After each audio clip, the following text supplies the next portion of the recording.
Aqui. Pronto.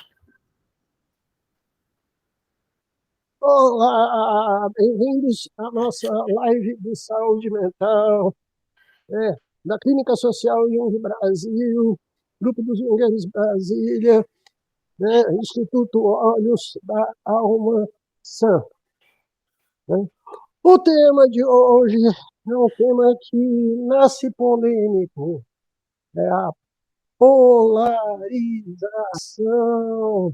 o risco da unilateralidade arquetípica, que é uma praga que, infelizmente, nós estamos vendo todos os dias na nossa civilização.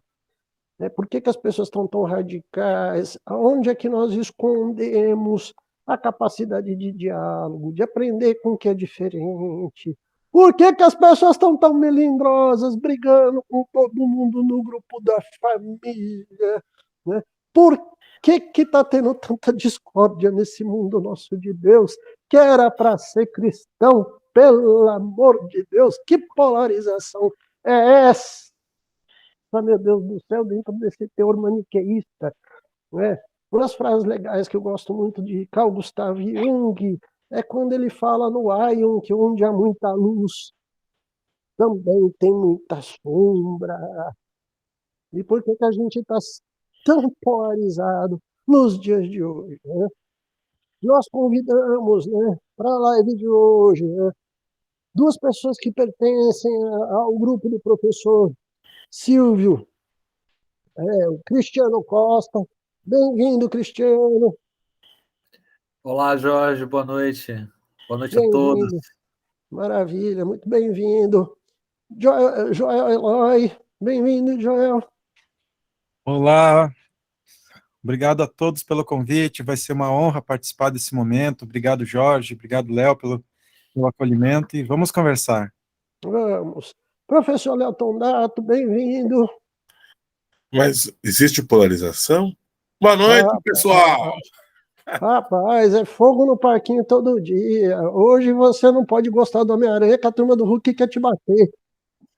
A coisa tá meio... Eu, particularmente, eu queria até começar com uma brincadeira, que eu sou numa turma que a gente juntava no mesmo boteco, a turma que torcia para o Internacional, para o Grêmio, para o São Paulo, para o Corinthians, para o Palmeiras. Você pedia ali uma cerveja, tomava junto, comentava o jogo, tirava onda com o pessoal.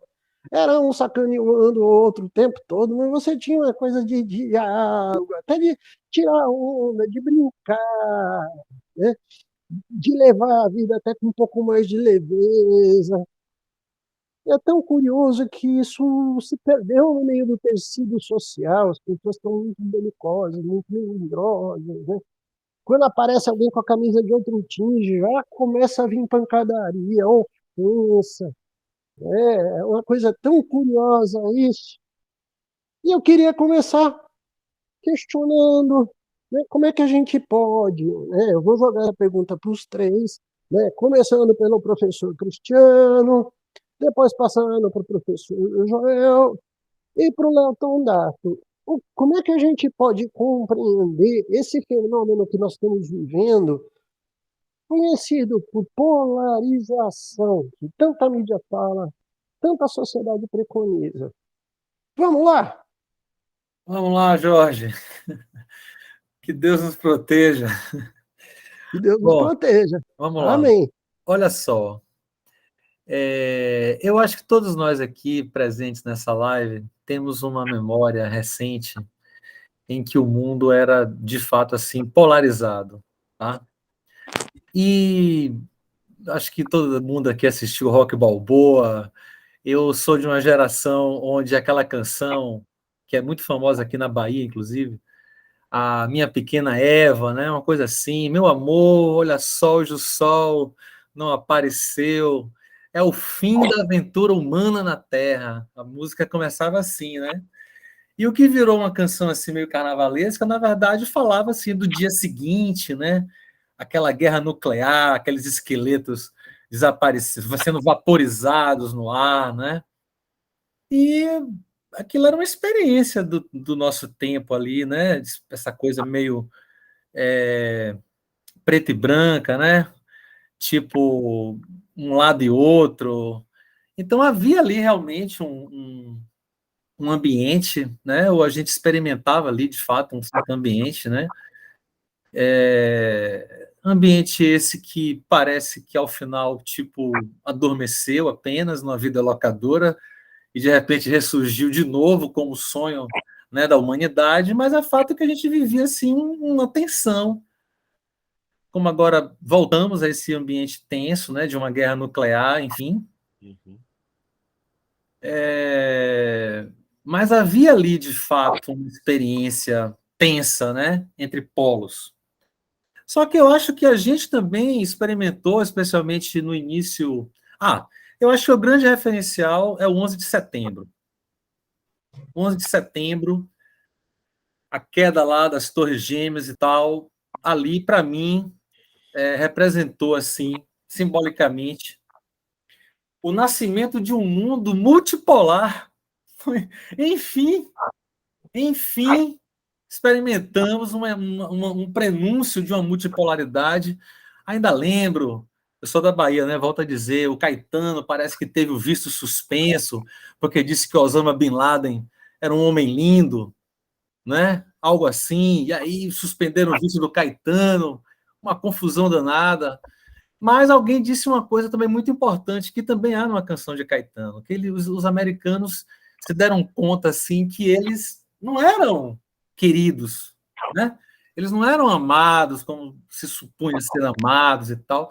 E foi uma coisa simbolicamente muito catastrófica, né? Muito terrível, enfim. Mas é fato que no 11 de setembro, ao invés da gente experimentar qualquer coisa assim, parece que a gente abriu para um mundo multipolar, tá? E vivemos essa multipolaridade. Então, nasceu o BRIC, Brasil, Rússia, Índia e China. Nasceu a própria China enquanto uma realidade de alteridade, não é verdade? Ou então não era só mais americano, era cubano, era europeu, dentro da própria Europa, várias referências, a gente começou a experimentar. África, né? Devemos aí ao Brasil muita coisa assim, ter essa tentativa de resgate, né? Que o ex-presidente Lula e certamente o futuro presidente Lula imprimiu nessa relação com esse continente, digamos assim, adormecido, né? Então, a gente, ao invés de experimentar uma polarização, nós, enfim, experimentamos uma multipolarização. Multipolarização. Foi ótimo. Maravilha. E foi ótimo. Porque a multipolaridade, cá entre nós, é um barato assim muito junguiano, você concorda? E Jung é altamente multipolar, tá certo?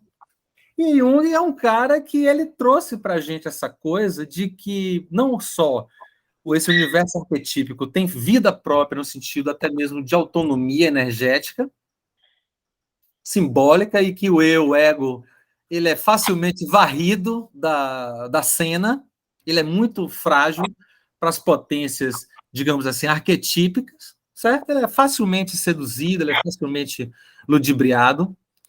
Ele é digamos assim, aquele elemento necessário, mas muito suave na mistura, apesar de necessário. Então, eu acho que a gente primeiro precisa enxergar assim a potência de todas as coisas, né? Ou seja, existem muitas coisas que ganharam força. Eu sou de uma geração onde as pessoas reclamavam que a gente discutia mais futebol do que política. E se inverteu e ninguém soltou um rojão de alegria, porque definitivamente hoje nós discutimos muito mais política do que futebol. Ainda Com mais certeza. depois do merecido fracasso do Neymar, né? Do Neymarketing. Ele é culpado, então. Então, ó, varreu. Maravilha. Então, a gente discute mais política hoje, né? Do que futebol. Maravilha. Bom, Deixa eu escutar aqui um pouquinho o professor Joel. vamos lá. Quem me dera ser professor, eu sou um reles psicólogo. Bom, E aí, vamos falar de polarização. Na tua concepção, como é que a gente pode perceber isso? algumas coisas que eu noto. Primeiro, a unilateralidade está, de alguma forma, vinculado ao fato de colocarmos o mal para fora de nós mesmos. Então, se o mal está ali na minha frente, então esse outro é o mal, então eu sou o time oposto. E aí o diálogo fica complicado, né? Então, trazer o mal para dentro e assumir a responsabilidade dessa lapidação é fundamental, né? Isso é um aspecto, acho, importante para a gente pensar, né? Quer dizer, fazer a autocrítica é um fato importante, né? Depois nós temos também a ideia da crise, né?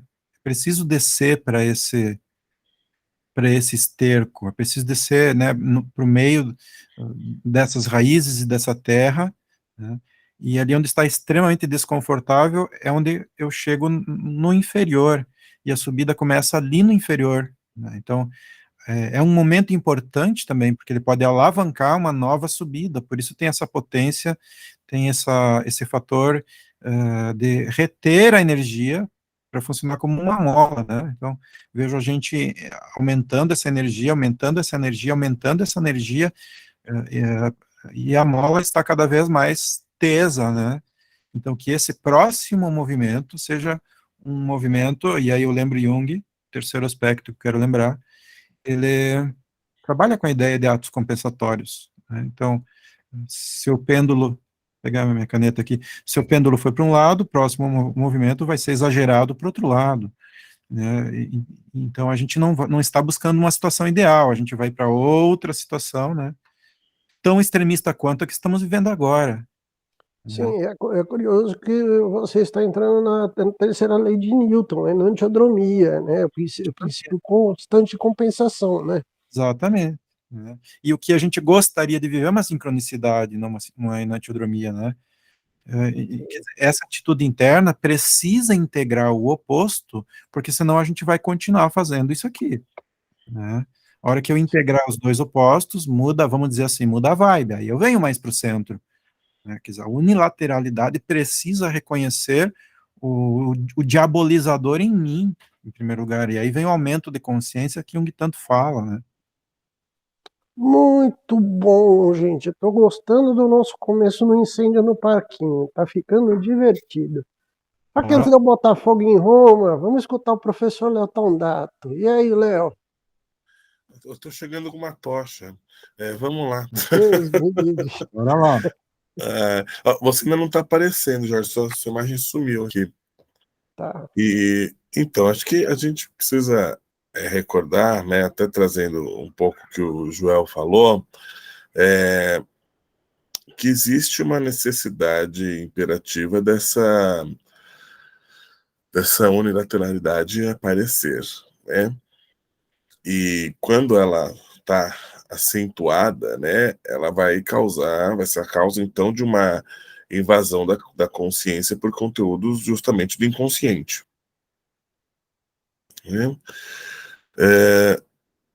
Ou seja, se a gente não consegue encontrar maneiras de harmonizar esse movimento e de permitir que ele surja, ele vai romper nessa vida consciente muito, né? E vai ser tirano na consciência. Uhum. E pode vir através de comportamentos erráticos, sintomas psíquicos, psicossomáticos ou coletivos também, né? Uhum. E lembrar também que a gente vive uma época também, trazendo um pouco do outro lado, que o literal está na moda, né?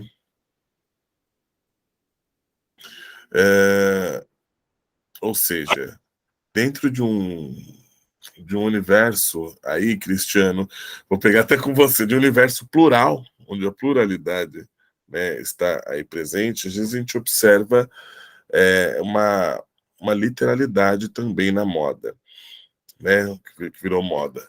E aí eu vou trazer, né, vai começar com o mito, vou começar com o mito. Eu vou trazer a tragédia grega de Ajax, né, que tem os seus... Tem ali por um castigo de Atena, justamente a deusa estrategista, a deusa da guerra, seus companheiros confundidos com um bando de rebanhos, né? E ele mata todos esses rebanhos, e depois ele cai em si e percebe o que aconteceu, né? Na verdade, ele não chega a matar os seus companheiros, mas ele mata rebanhos, e aí ele volta em si e percebe o que aconteceu, fica tomado de um arrependimento, de uma vergonha enorme, né? E aí ele se mata.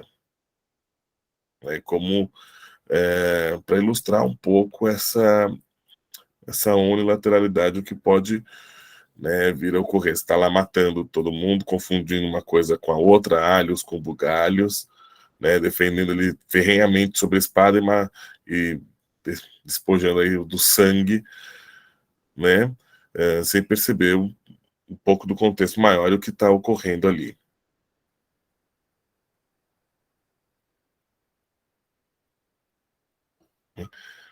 Agora você está mudo, Jorge. Oi, e Agora agora? foi. Tá, é curioso, né? Porque você está contando uma coisa que é das que mais acontece com a pessoa, que ela cai no radicalismo, na unilateralidade arquetípica, né, na polarização, é um suicídio, inclusive, involuntário, né? Que a pessoa sai arrebentando com a carreira dela, ela arrebenta com relacionamento social, arrebenta com convívio familiar, né? Tá mobilizada pelo ódio, não percebe que esse ódio dela é projeção de sombra, que ela vê no outros defeitos que ela tem. É aquela coisa de chamar o outro de desonesto. E às vezes quem está falando é muito mais desonesto até do que a pessoa que ele está acusando. Onde eu volto lá para trás. Toda a discussão de psicologia e religião do Jung tem um pouco disso, né? No Resposta a Jó, no Aion, principalmente, né? A gente olhar, o Jung fala muito disso. Onde tem luz, tem sombra. E o que está sendo feito com essa sombra, né? Uhum. Quando ele tem um capítulo muito interessante no A Prática da Psicoterapia, quando ele fala da atualidade, psicoterapia e atualidade. Aí ele diz assim, que a maior riqueza do Estado são os portadores de vida que esse Estado salvaguarda. Que toda vez que o Estado se colocar acima da vida que ele porta, dos portadores de vida, a gente tem problema, e nós estamos na época do Brasil acima de todos, né? Então, já estamos com o Estado acima dos seus portadores de vida. E aí ele começa a dizer o que é necessário para fazer, precisa rebaixar a consciência dos seus cidadãos para entregarem as atitudes a um líder, que é ele que vai fazer isso por eles, né? Maravilha. Já tem um ponto aqui que eu quero já te perguntar, né? Que uma das questões da polarização que eu vejo muito comuns, e acho que isso transmigra, isso está em toda a nossa política, está na religião, está no desporto. O que vocês estão falando é uma questão que me chama muita atenção, que é a ausência de consciência. E aí a gente fala dentro disso no escopo de que, de repente, a pessoa polarizada ela não aceita crítica. Ou pior do que isso, ela não faz a autocrítica. Ela não consegue olhar para onde ela está fazendo coisa errada. Uhum. E aí, pior do que isso, se você fala para ela, ô, fulano, isso aqui não tá legal, ela apela, ela te manda para aquele lugar, ela sapateia, ela vai te chamar seu corintiano, seu isso, seu aquilo, seu aquilo outro, tá? E nada contra quem é corintiano, pelo amor de Deus, mas, sabe, e aí a gente vê um processo falho, né? Por exemplo, pegando até o governo como exemplo, e a gente pode falar isso de município, estado e até da nação, cara, uma gestão pública vai ter falha. É impossível qualquer gestor não ter falha. Mas cadê, né, a galera reconhecer que está pisando na bola? Né? Continua, professor Cristiano. Bom, Olha, desculpa, não era o João que estava falando, perdão. Não, eu estava apontando isso para que eu entregue para alguém esse poder, eu preciso ter o rebaixamento de consciência. E houve aqui você captou isso e falou a mesma coisa com outras palavras. então, o Joel tinha trazido o conceito do mal, né? Que é um conceito também muito caro a Jung. Uhum. E o mal projetado, tá? Tem um livro da Marie-Louise von Franz que fala o caminho dos sonhos, né? que uma das formas maiores de contribuição que temos à paz no mundo é retirar do mundo ou enxergar no mundo as nossas próprias projeções. Porém, a situação ela não é assim de cunho moral, muitas vezes. Ou seja, essa noção do que é certo, do que é errado, especialmente nesse universo arquetípico com o qual lidamos, ele tem consigo uma certa complexidade. Por quê? Vamos lá. Primeiro, na própria conceituação de mal do Jung, ele não considera o mal como uma espécie de ausência de bem, ou de bem supremo, ou defeito do processo e tal, não. Ele, inclusive, dá essa característica que eu estou tentando destacar, que é a característica da ontologia, né, daquilo que muitas vezes a gente chama de o outro, tá? Porque o outro é o outro comportamento, é o outro pensamento, é o outro modo de ver as coisas, e é também esse outro que existe, né, e que traz uma influência, uma interferência sobre a nossa própria trajetória, né? Então, por exemplo, na tradição cristã, há um destaque incrível ao estrangeiro, ao enfermo e ao encarcerado, tá? Porque, geralmente, esse outro, né, ele é bem outro mesmo. Então, quando eu falava do mundo multipolar, também acho que tem uma coisa que influencia, tá? É que nós, como nunca, também meio que mergulhamos nesse universo de aquário, né? Onde nós nos comunicamos instantaneamente. Então, nós participamos com mais veemência, né? Dos fatos do mundo, das mudanças do mundo. Isso também foi uma promessa, assim, né? De um novo éon, especialmente esse éon de aquário, onde a gente se comunica com uma certa instantaneidade, né? Olha a gente aqui se reunindo nesse grande universo, digamos, alternativo ou virtual. Então, tudo isso é uma conquista recente também, né? Essa leitura sobre a grande diversidade que é o mundo, o pensamento Yanomami, o pensamento do não sei o que, não sei de onde. Você está entendendo? Então, esse é o grande, por assim dizer, o grande outro, né? O grande mal. O mal é o outro, aquilo que a gente não conhece. E esse é o lugar do si mesmo, tá bom? Maravilha, Cristiano. E é muito eu acho maravilhoso a gente estar aqui, né, nessa live, né, com Rio Grande do Sul, Bahia, São Paulo, né, Goiânia, Goiás, né? É maravilhoso isso, né? Essa integração, essa era da comunicação que a gente está vivendo, né? De poder ter esse universo. Deixa eu escutar o Léo Tondata aqui. Vamos circulando aqui. E aí, Léo? Bora. Mas, Cristiano, como assim? O mal é o outro? Nunca vi alguém fazer isso, rapaz. Como assim? Esse outro que nos assusta, né, Léo? Não Pois esse outro. é. Esse outro que você quer eliminar a todo custo, né? Esse grande outro. E é curioso até a brincadeira do Léo, né? Porque hoje a gente vê muito isso, né? O cara olha o tirano fora, mas não consegue ver que ele é tirano com a própria família. Ele olha o desonesto fora, mas ele esquece que ele é desonesto em muitas das ações que ele faz na sociedade. É muito louco essa projeção de sombra coletiva, e não só coletiva, partidária, religiosa, né, de demonizar as coisas dos outros, né? Até nesse mundo que se presta a querer ser maniqueísta de luz, que é o mundo das redes sociais, né, Léo? E aí? E hoje na rede social todo mundo está iluminado, todo mundo está com sorrisão, todo mundo é politicamente correto, né? E aí? Então, todo mundo aquele de sucesso, como você disse, tá todo mundo bonitinho, mostrando a sua foto, todo mundo feliz, não tem cheiro ruim, não tem pum, não tem nada. Rapaz, fedeu aqui, viu? Esse arquétipo cristão. Eu acho que é o seguinte, as pessoas, né, num reflexo aí de um materialismo capitalista, né, e predatório também que nós estamos inseridos, né, nessa onda de um racionalismo exagerado, A vida simbólica não tem vez, né? Então não tem espaço para a maioria das pessoas e nem tempo para expressão criativa e nem para o diferente. Então, qual é o resultado disso? Você tem uma sociedade adoecida, uma sociedade sintomática.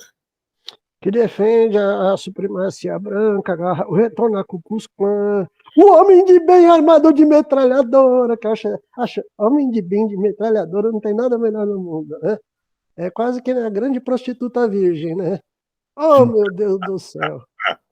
E sem essa vida simbólica, nós nos tornamos seres literalizados, né? Como o Hillman nos fala, o literalismo é a base da paranoia. Ou é da psicose. No livro O Arquétipo Cristão, o Edinger fala da massa, que no domingo disse para o Cristo, rei, viva, ele é o herói, ele é a massa, e na sexta-feira crucifica. Essa volatilidade da massa extremamente violenta. Né? A gente está vendo essa massa violenta. João, você está entrando numa questão que eu acho fenomenal, que eu particularmente aqui em Goiás, eu estou vendo isso direto, quando a gente passa num sinaleiro, né, num semáforo ali, você começa a ver o pecado da idolatria estampado, né, no formato de toalhas, né, a ideia do político endeusado, né, o salvador da pátria. Quantos anos a gente já não tinha um bem amado? A novela Salvador da Pátria, parece que a vida imita a arte, né? A gente precisou criar isso fora, entrar nisso, nada contra essa ou aquela ideologia, mas eu acho muito curioso, dentro disso que você está falando, a ideia, inclusive, também do político, né, mito. Né, que aí você fica olhando assim e fala, né, aqui em Goiás aconteceu um negócio fantástico, que eu não canso de falar, faleceu ano passado o senhor Iris Rezende Machado, que foi ministro da Justiça, até hoje eu queria entender por causa do quê, né? Foi aí governador, foi prefeito, vários anos, e até aí normal, político como outro qualquer. Mas o cara mal acabou de morrer, isso gerou uma convulsão na Igreja Católica, porque o pessoal queria pegar o aeroporto aqui da cidade, chama Santa Genoveva, e eles queriam mudar o nome do aeroporto para Santo Iris Rezende Machado. Mas sem o santo, o arcebispo regional quase infartou, né? Porque falou, peraí. Ele falou, peraí, ele virou santo por quê? Olha, é um assunto bem complexo. E a gente, quando fala, por exemplo, desses grandes outros, né, como é o caso do Estado, como é o caso também de um corpo constitucional, nós também não podemos demonizá-lo, né, porque é o que tem para hoje. Né? A gente não inventou ainda nada melhor para gerir certas coisas. Mas, de fato, nós enfrentamos um problema que, do ponto de vista psicológico, precisa ser enfrentado, que é o problema da chamada democracia representativa. Porque nós não temos outra ferramenta senão a escolha de um líder. E isso é primitivo pra caramba. Isso é muito ancestral, isso é muito arquetípico. A existência de lideranças, o fenômeno da liderança enquanto fenômeno psicológico, isso é muito, muito, muito primitivo, muito primevo, tá? E nós não encontramos, por hora, outro caminho. Então, eu compreendo bastante essa noção, assim, de que terminamos por uma idolatria. Você está certíssimo, Jorge.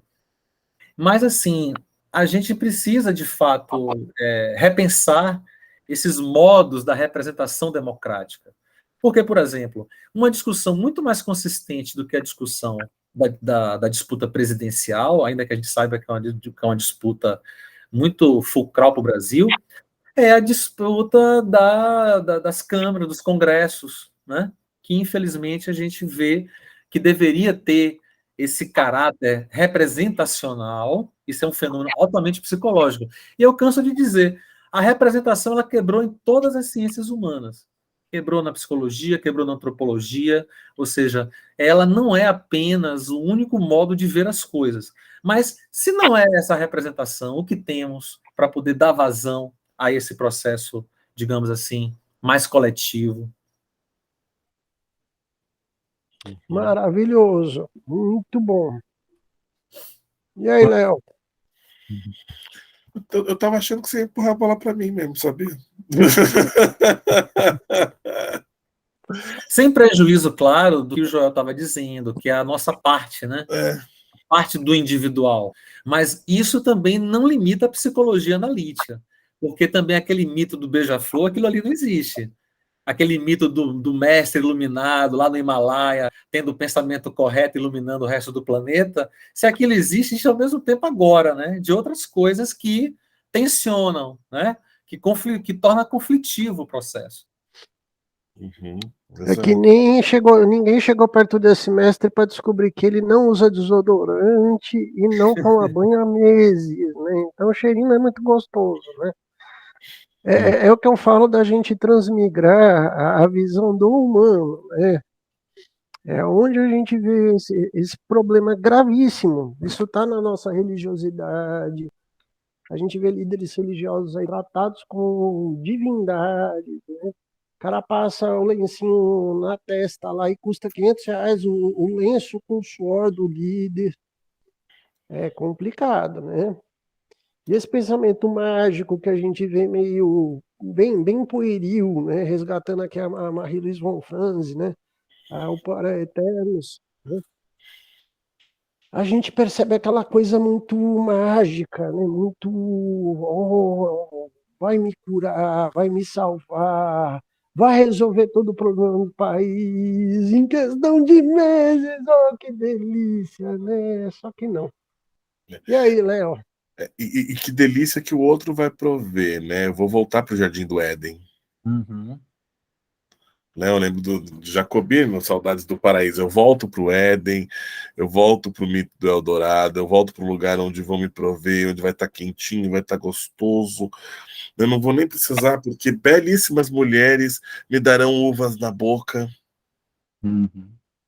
Né? Eu não vou precisar ter as minhas necessidades supridas, porque saberão aquilo que eu vou precisar. Olha que lindo! Uau. Não é? Não é maravilhoso? Joel, Cris, vocês não querem ir para esse lugar, Jorge? Onde é que fica?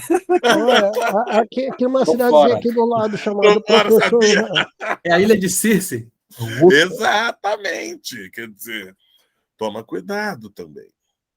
Tempo atrás, quando disseram que Hitler defendia o nazismo, né, um colega aí que não estuda abordagem teve essa brilhante conclusão. A gente falou que Hitler, ao longo da vida, precisou matar vários pais, matou simbolicamente seu pai, matou simbolicamente Freud, matou simbolicamente Hitler, para poder ir se construindo Jung. Esses grandes líderes, né, teoricamente surgem como esses grandes pais, porque a gente não mata simbolicamente, a gente mantém eles vivos a vida inteira e assim não cresce e fica desejando esse paraíso. Quer dizer, quantos pais eu tenho que matar ao longo da minha vida, né? Também o pai da política, o pai da religião, o pai, né? Senão eu não cresço. Exato. E é engraçado também, João, que isso vai exercer um lugar de fascínio para a consciência, né? Ah, sim. Até porque você projeta no outro a liderança, a salvação, o mito da redenção. E o problema também que é muito curioso, a gente teve o caso do João de Deus aqui em Goiás, do Padre Robson, né? A gente vê casos emblemáticos aí, a própria Flor de Lis, né? O cara hoje é idolatrado, vem milhares de pessoas atrás. No outro dia, quando descobre que o cara é gente, moço do céu, o ódio é tão Rebobinando um pouco. proporcional quanto, né, o fenômeno da idolatria, né? Ó, Então, Exato. foi ótimo o Joel ter falado do pêndulo, porque rebobinando um pouco o nosso bate-bola aqui, o que é que a gente também enxerga? Voltando um pouco à história da multipolaridade. A gente enxerga que, às vezes, não é só um pêndulo, porque o pêndulo, de novo, é um lado para o outro. Às vezes você tem realmente um balanço entre muitos pontos distintos. E esses pontos, eles também são arquetípicos. Por exemplo, o pai. O pai é um ponto, mas ele não vai também atropelando todos os outros pontos, né? E também tem lá o seu lugar. A gente não há nada de ruim com o pai, ao contrário, o pai é uma figura que também pode ser um pai legal. A nossa experiência de paternidade no Brasil é muito funesta, mas o pai, ainda assim, ele é um ponto. Aí você tem outros pontos, né? Nesse grande mar, né? Arquetípico, onde várias coisas constelam forças. O que é que eu tenho visto também hoje nessa perspectiva da unilateralidade da consciência? Tenho percebido também que as pessoas elas já se sentem numa espécie de obrigação de já dominarem tudo, ou já terem, como dizia o velho baiano Raul Seixas, uma velha opinião formada sobre tudo. Então, existe também hoje um ambiente de aceleração, ou seja, brevemente você precisa opinar, ou apresentar informação, ou estar sabendo daquilo, né? Então, isso também traz um certo tensionamento que até então não era essa a bola da vez, né? A gente tinha um vai e vem, a gente conversava sobre várias coisas, entende? A gente transitava entre vários ambientes e tal. E uma das coisas que está aparecendo é justamente isso. Parece que ao final nós estamos falando de uma coisa só, né? E não é. Né? Cristiano, Estamos falando de culturas diferentes, como China, Rússia, Estados Unidos, Brasil, dentro do próprio Brasil, N culturas, N realidades, né? Então perdemos um pouco daquele tempo, né, mais enriquecido, eu acho. Cristiano, eu queria aproveitar e já fazer uma pergunta para você, né? Que você entrou num tema que eu acho muito legal. Né? A gente está dentro disso, a gente está observando, né, o rebaixamento do nível mental, né, que o fenômeno antropológico lá, né, que o Levi Brum trouxe, que o Jung se apropriou dele também dentro da sua teoria, né? Porque dentro disso, né, se dá uma desligada na consciência crítica que vai com todo mundo, já que todo mundo tem uma velha opinião formada sobre tudo, deixa eu dar a minha também, né? Uhum. A gente poderia pensar desse jeito. Eu penso que é um fenômeno bem contemporâneo, eu acho que vinculado bastante a essas mídias sociais, o que está acontecendo. Não sei se já existe assim um saber, mas uma coisa é certa, aquilo que a gente lê em Jung, da identificação religiosa, da supressão das funções críticas, tudo isso é facilmente constatável.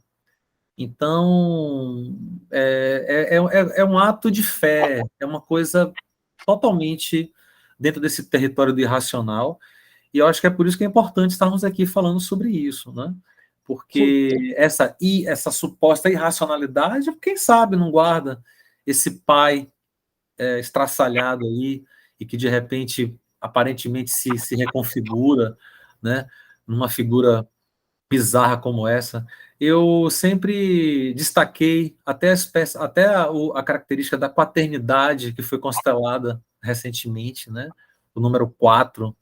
É curioso isso. Parece realmente pareceu, né? Até que isso melhorou, mas pareceu durante um tempo assim um bicho só de 4 cabeças, né? Coisa assim estranha. E a gente é o que tem para hoje, tem que lidar com isso dessa forma, falando que é uma coisa mesmo de caráter emotivo, né? E as pessoas gradualmente vão despertando, vão sentindo. Muita gente vai especialmente sentindo. Acho que uma mudança de canal também é importante, até porque essas informações elas vêm muito pelo pensamento, né? Essa coisa meio jogo do milhão. Tem umas memes incríveis, né? Ora, parei aqui de discutir as vacinas, agora vou discutir a guerra da Ucrânia, né? Aí tem o cara na caneca. Vai ser uma borbulha, né? Não tem profundidade nenhuma, né? Olha, cansei de discutir a eficácia das vacinas, agora vou discutir a guerra na Ucrânia. Entendeu? Loucura, pô. Loucura. Borbulha da consciência, do ego solto, né?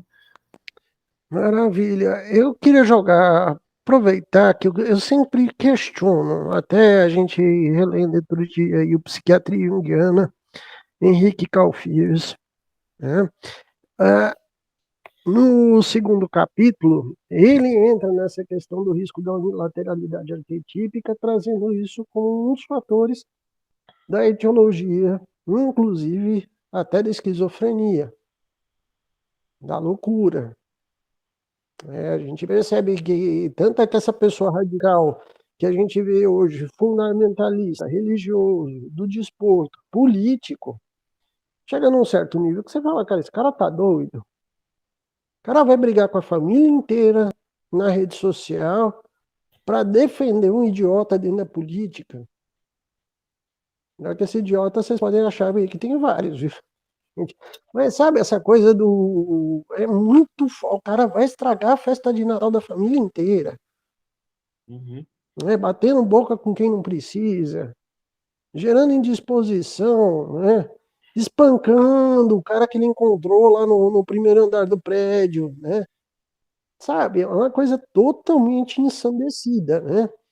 E eu queria repassar isso para vocês. Né? A gente pode traçar essa rigidez, essa coisa fundamentalista, com um traço, inclusive, de doença mental.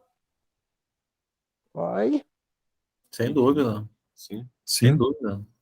Especialmente quando passa ao ato, né? Quando se transforma Uhum. uma coisa de um ato de violência, de uma agressão, né? Isso aí é patologia à flor da pele, visível, né? Não pode xingar o Supremo Tribunal Federal, não?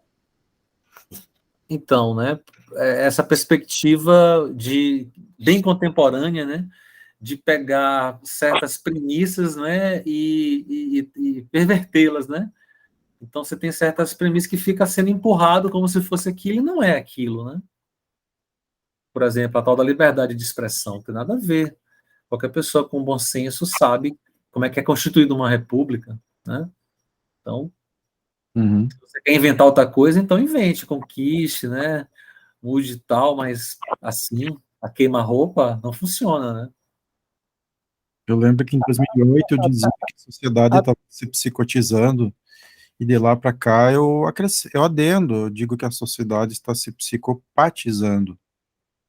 A gente está vendo cada vez mais traços de narcisismo, e se nós formos olhar na obra de Jung, um dos primeiros materiais que ele escreve, tipos psicológicos, ele faz uma análise de 300 páginas para dizer que na Grécia clássica o individualismo não era bem visto, era a época da polis, do bem comum, e de lá para cá o individualismo foi começando a se construir. Nós levamos todos esses séculos para chegar no egoísmo e hoje no super individualismo, no super egoísmo. Então, olha, a gente de novo levou toda essa era para chegar nesse extremo, que agora está ruindo. Então, nós estamos vendo esses arroubos, assim, do pensar só em si não sendo mais viável. Agora, essa situação, eu penso que ela ainda vai, vamos dizer assim, nos seus estertores mais um tempo. A gente não vai ver, eu acho, em vida, nós aqui, essa virada, mas eu acho, minha bolinha de cristal aqui, não sei, olhando pelo tempo que leva o processo, mas eu acho que vai ter essa inversão para os valores sociais de novo, lá na frente, quando tudo ruir mais ainda. Precisamos da cidade mais em ruína para virar a chave. Infelizmente. A gente não muda tanto assim. Olha, Joel, eu acho que esse perfil psicopático sempre foi prevalente assim na história. Eu não vejo assim, se há uma prevalência de perfil, eu acho que esses vitoriosos sempre foram muito psicopáticos, certo?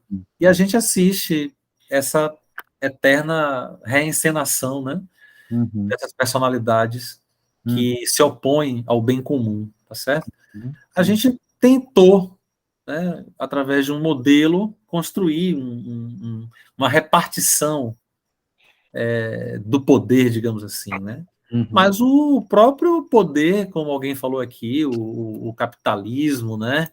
Que na verdade capta, né? É uma palavra que quer dizer cabeça. Então é outra forma de falar individualismo, né? E eu também fico assim, você falou da Grécia, tal, ok, a polis, havia toda aquela discussão, vem de lá, né? Mas também na própria Grécia, os mitos heróicos, né?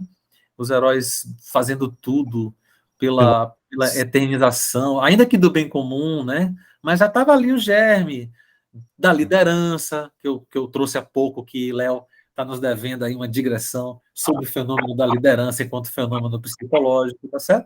Porque o herói também era o líder, ele era o exemplo, ele era a virtude, para falar de uma forma platônica, né? Ele era a arete, né? Quer dizer, ele inspirava e ele fundava cidades, entendeu? Então, essa identificação primeva com o líder, né, com essa coisa, é uma parada muito profunda.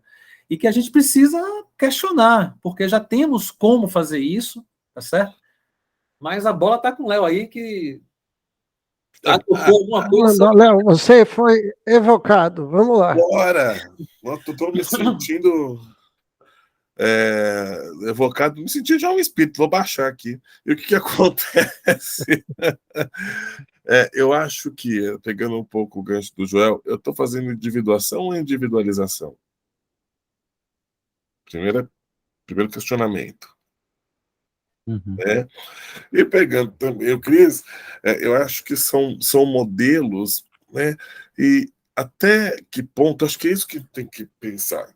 Esses modelos às vezes são colocados como dados e nós pegamos como verdades absolutas.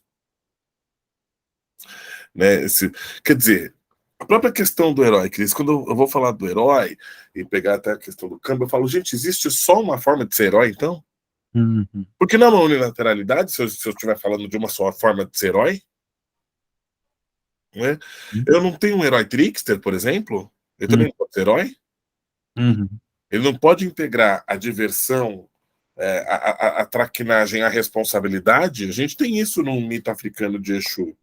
Sim. É muito curioso. A gente assiste o filme do Coringa, você acaba ficando fã do Coringa, né? Sim, sim.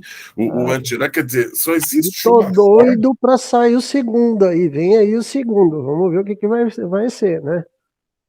Mas o Ariano Suassuna tem uma análise do porquê que o palhaço, né, que é o Coringa, não enraizou em solo brasileiro. Mas diga, Léo, você estava falando ainda. Eu acho que assim, o herói também pode ser polimórfico. Uhum. Né?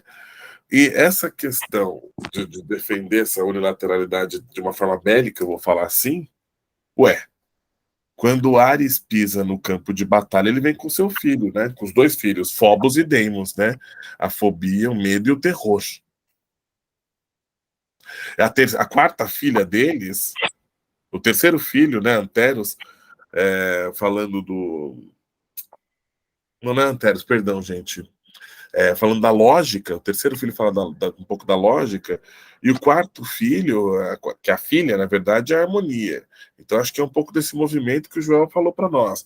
Então, primeiro você precisa destruir, você precisa ter o caos, você precisa ter o terror, a fobia, vai lá, destrói mais, para depois você começar a perceber aquilo, captar, ser racional sobre aquilo que foi feito, ou seja, aquela impulsividade que eu falei no começo da live de hoje, do Ajax, que precisou matar todo mundo, para depois você começar a reconstruir, para depois você voltar para uma harmonia aí, né, nesse sentido. Mas deixa eu terminar de incendiar o parquinho aqui, já jogando, e vamos fazer o processo agora inverso. Há 10 minutinhos, né? Sim, de repente vocês estão... O risco da unilateralidade, né, a polarização... Quando a gente não for, quiser pegar um pouquinho mais leve, falar, não, ele não é psicopata não, mas é um sociopata, né? Porque as palavras também ferem, machucam, humilham, Olha, na verdade, nós judiam. não podemos falar mais assim. Agora Sim. Transtorno como é? Da personalidade antissocial, certo? Ok, então, mas vamos lá, tá? Para os psychers não estarem se sentindo ofendidos. Sim, mas deixa eu zoar com eles aqui, né? No fundo, né?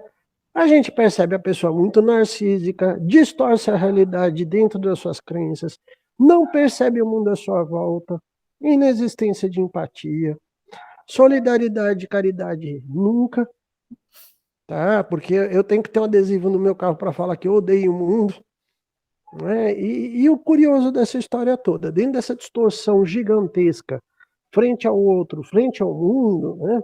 Eu ainda tento defender uma ideologia. Logicamente que às vezes você pergunta se ele conhece a ideologia que ele está defendendo, aí a gente começa um outro problema, que essa pessoa está desconectada da realidade. E aí isso a gente chama de religião e política, detalhe, hein? Né? Olha que legal que a coisa virou, tá bonito, né?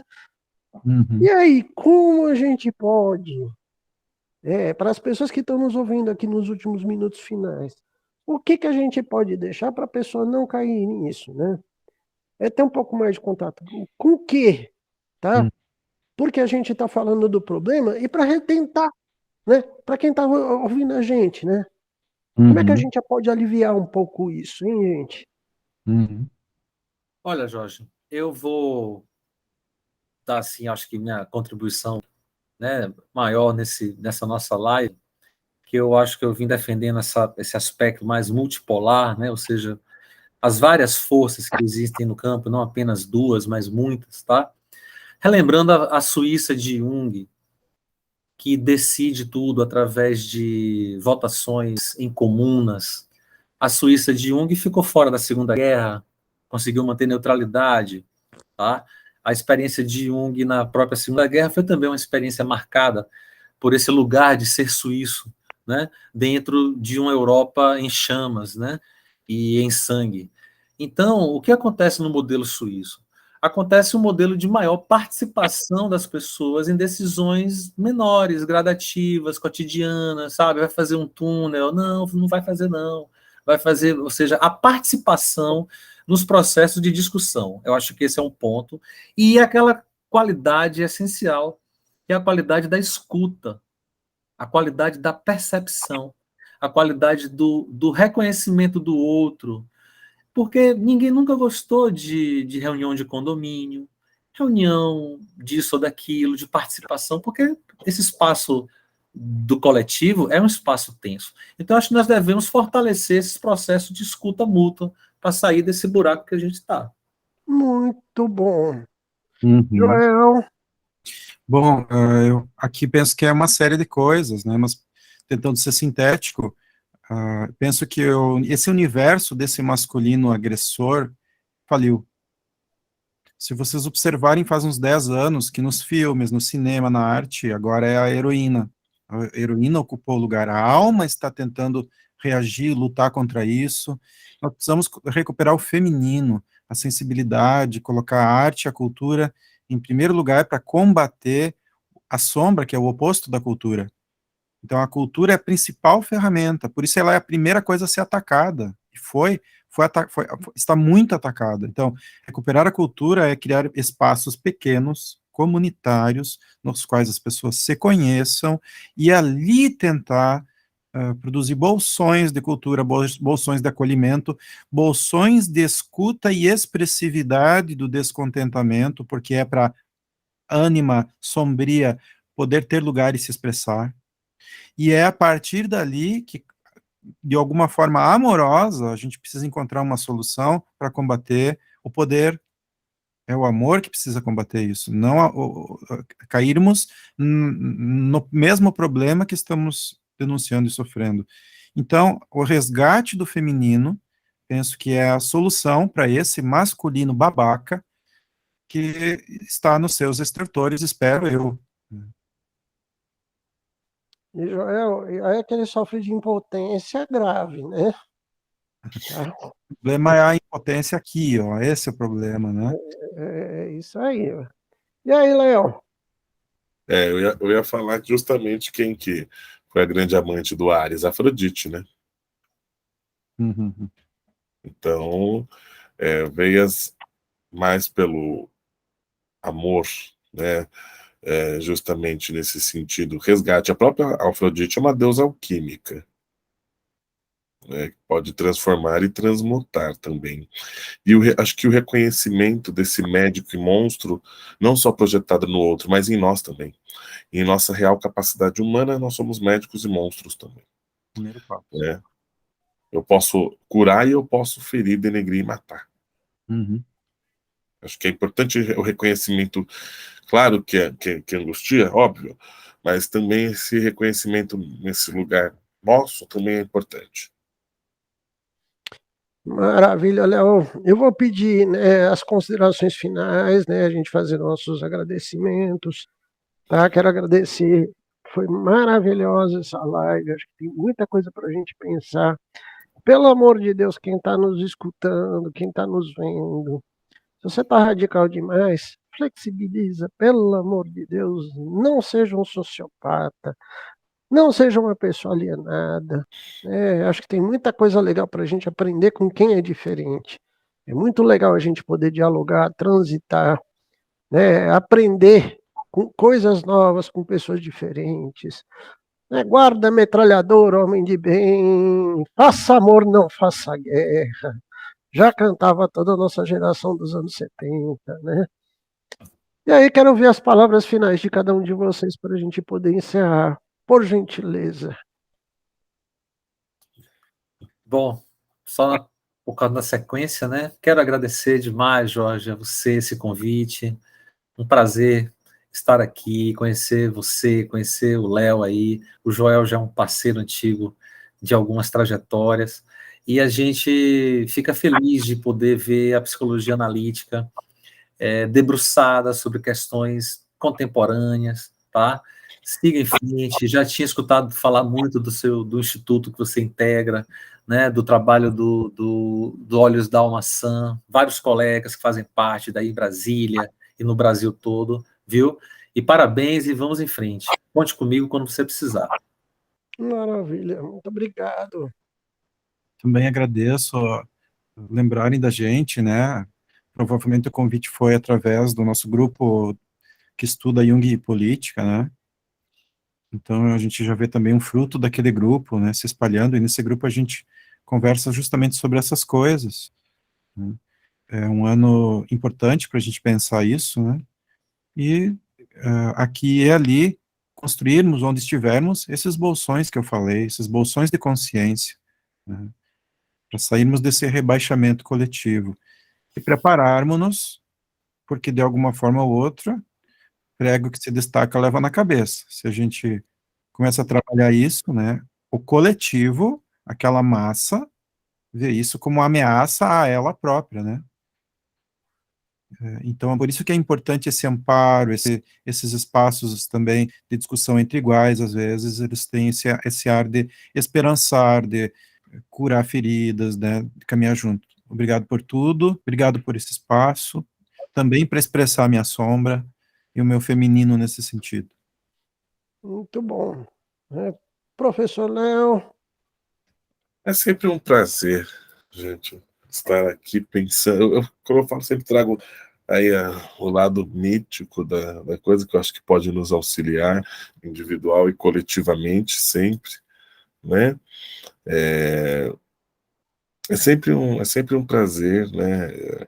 Estar aqui e pensar, acho que um tema que é tão importante para nós. Queria agradecer mesmo.